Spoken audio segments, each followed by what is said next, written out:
Good morning, everybody. I'm so glad to be here with you again. This is an awesome time of the day for me, and I love starting the week off talking with all of you. Today's letter for discussion is the letter S. As always, this letter reminds me of sunshine and happy thoughts and feeling good about myself. It also reminds me of the serendipitous way that I sometimes make my way through life. Things just seem to be sailing along smoothly and then suddenly soar steeply into a splendidly shiny new space or hit a stormy patch where a shelter needs to be sought as skills are called upon to right my ship and steer it into a snazzy, safe harbor for a while. I don't know if you've ever hit that kind of a storm in your life or not, but it can really be disorienting and sometimes disheartening. Since my early childhood, I have seen my weight as an issue. This actually started in grade school when children were lined up, weighed, measured by the school nurse, and graded by an arbitrary standard chart of physical indicators. I always dreaded this. I was never a little girl and often was given the label of stout, sloppy, slothful, fat, obese, overweight, lazy by the school nurse. And I was often picked last in class for sports activities. I failed the President's Fitness Challenge, and the nurse announced it publicly to everyone. She did it with every person who failed. I was mortified, and the impact on my self esteem was huge. Actually, I was a big kid from a family of big people and was going through growth spurts. Um, I never was a tiny kid. It was not in my gene pool to be a tiny person. Um, I'm the shortest woman in my family, and I'm not short. At times, because of the growth spurts, I was awkward, but I was also athletic. My parents knew how much this annual event bothered me, and they took me to our family doctor to try to get some help. He really did his best, considering the times and what was known, and he placed me on a series of extremely strict food plans, some similar to today's keto diet. These had short-term results, but they weren't possible to sustain through time. My mom helped me as best she could because I wanted to reach that magic number on the chart and get the award. I met every physical performance challenge, but not the acceptable weight number written on the chart after stepping on the scale. This did change when I began to have larger growth spurts before my teens. I actually went through my teens, graduated from high school, and went off to college at what was defined then as a normal weight. And I got the certificate. I carried with me, though, the scorn and sharp, spiteful, smug, snotty, and even snooty words of that nurse, which repeated themselves in my head over and over again. Though I wasn't fat on the outside, I was on the inside. In college, my weight soared well beyond the freshman 15 for a variety of reasons. I returned home on break, and my doctor gave me pills. On another return trip home, he gave me shots. But the pounds kept adding on. He put me on some other extremely restrictive diets several times. Each worked for a while, but was not a plan I could sustain and hope to live a normal life. Actually, when I look back on it, all I lost was a lot of time and got a lowering of my self-esteem even further. I was very fortunate to stumble across a support group that worked for me. They were fellow strugglers who were also grappling with weight issues, and they actually understood what I was talking about. Having others who understood proved to be essential for me. They helped to silence the negative words planted firmly in my mind in childhood. They helped me redefine my self image and know that I was not defined by that number on that scale. I actually began to acknowledge positive things about myself.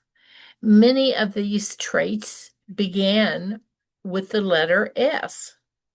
They were words like sincere, sanguine, soft hearted, steadfast, sensible, smart, strong, supportive, sociable, secure, sane, sage, secure, sharp, snappy, sensitive, skilled, spontaneous, stable, succinct, steady, sympathetic, searching, spirited, and even that word successful.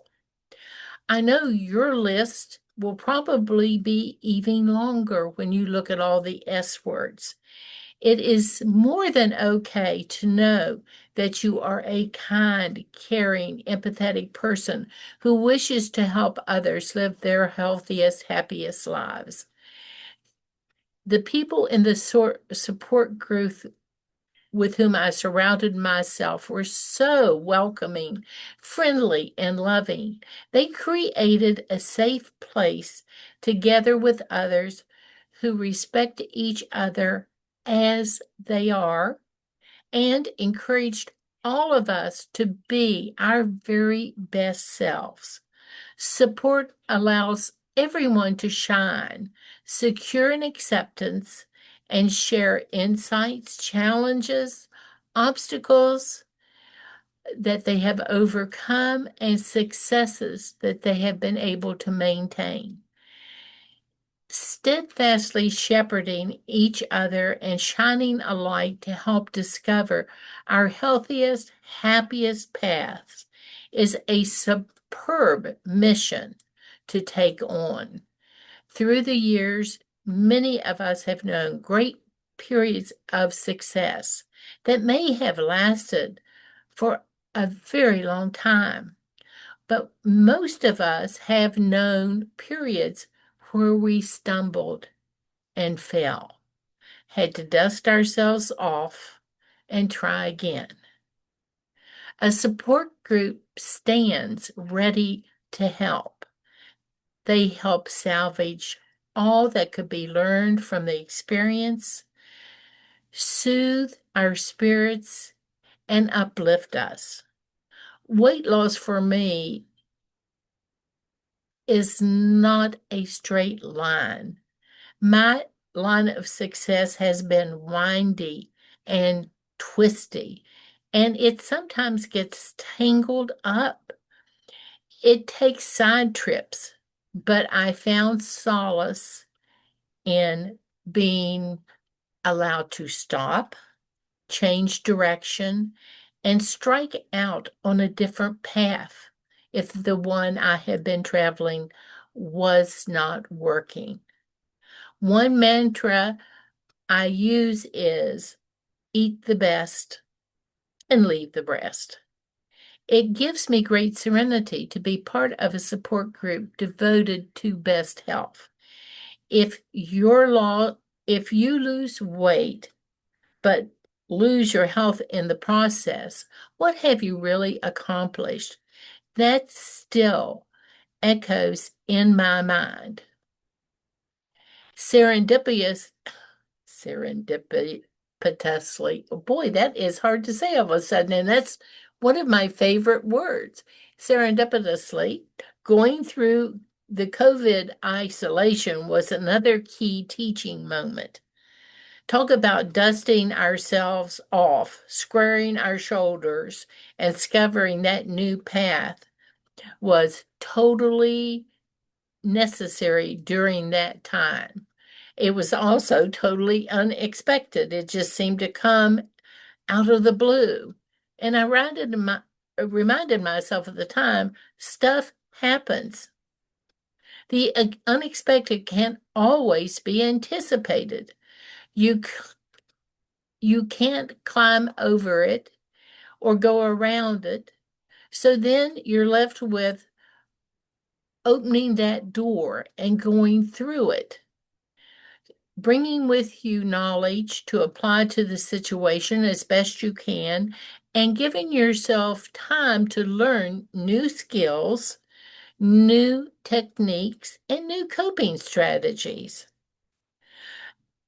It was unplanned, absolutely. It was unexpected, absolutely. Do I want to go through it again? No way, Jose. That is why I say my favorite S word for today is serendipity. I love the sound of the word. I love the meaning of the word. And we always need to keep ourselves open for the serendipitous moments that may be life changing. I am so grateful that our paths have crossed and we continue to help and support each other's in our journeys throughout this life we travel. So, with serendipity as my personal positive vocabulary, I invite you to keep empowering yourself each day and to please take a moment to record the word or words for the letter S that best represent your personal value, personal positive vocabulary on your PPV list, and to please take a few moments and share with all of us in the comments below what your personal positive vocabulary word for today for the letter S is. Thanks a bunch. I will be seeing you here before long, and have a great week. Bye for now.